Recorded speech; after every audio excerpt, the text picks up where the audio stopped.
Hello, ladies and gentlemen. I hope things are going well for you. I wanted to go over industrialization with you, that focus area. And then we're going to have an assessment for you to take, and you're going to do it in a Google Doc. So it's going to be a little bit different than taking it in Summit. And you're going to email me back your answers. And we'll talk about that in a little bit. But let's go through industrialization. Maybe take some notes. You can pause this video if it's going too fast.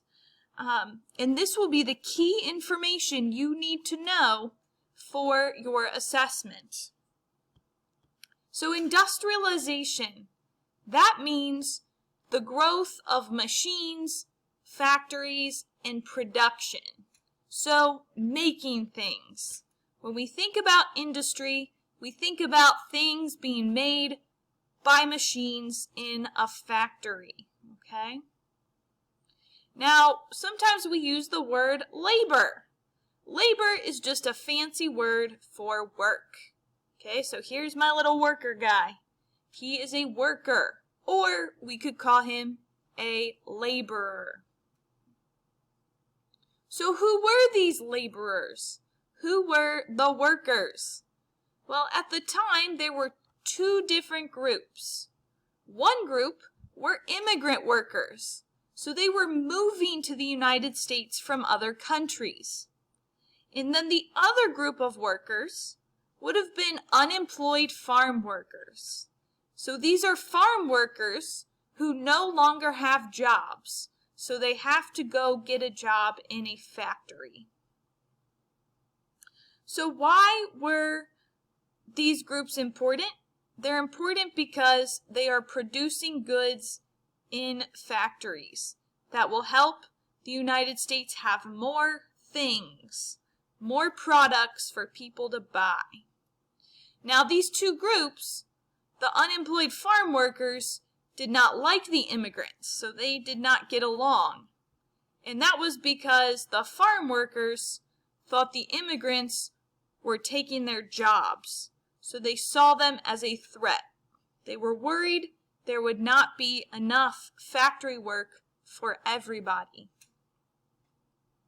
All right, now industrialization, the growth of machines and factories, leads to urbanization. So urbanization is just a word for cities growing. So I like to think about New York City, Boston, Chicago, Los Angeles, maybe even a city like Cincinnati. So more buildings and more people will move to cities. And the reason why urbanization happens, the reason why cities grow, is those farm workers we talked about up here, the unemployed farm workers, they're leaving their farms, and now they're going to go live in big cities because that's where the factory work was.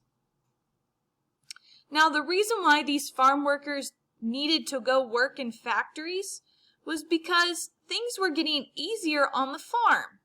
We call this the agricultural revolution.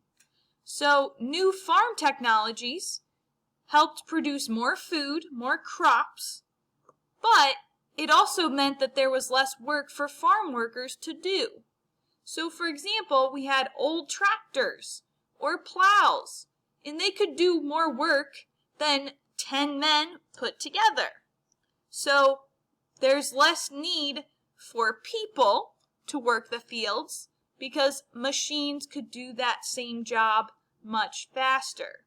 So that put farm workers out of work, and so they moved to cities, which we call urbanization, and they're doing the work in factories. Make sense? All right, so that's the agricultural revolution. New technology replaces farm workers. Now, those are just the workers. Let's talk about the business owners. So they have a funny term. We call them robber barons.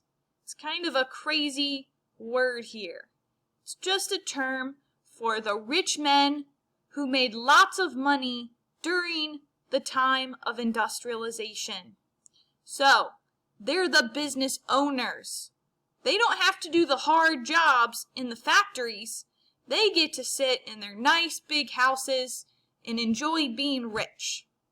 And there's two guys you're going to have to know. John Rockefeller, he makes a lot of money in the oil business. So oil is like gasoline, what you would put in your car, or what you'd have to put in a tractor or an airplane to make them go. So he's going to make a lot of money on oil. We also have this guy named Andrew Carnegie. He makes a lot of money in steel. So steel is a really, really strong metal. And it would be important for building skyscrapers, which again helps cities grow.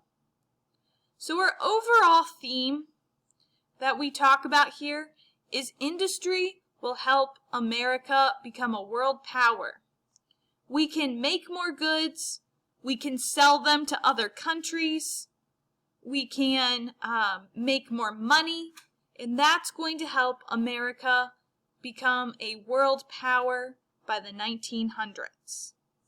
All right, your next step is to take your notes and then work on your assessment and then submit that to your teacher, and we will make sure that you get credit for the focus area.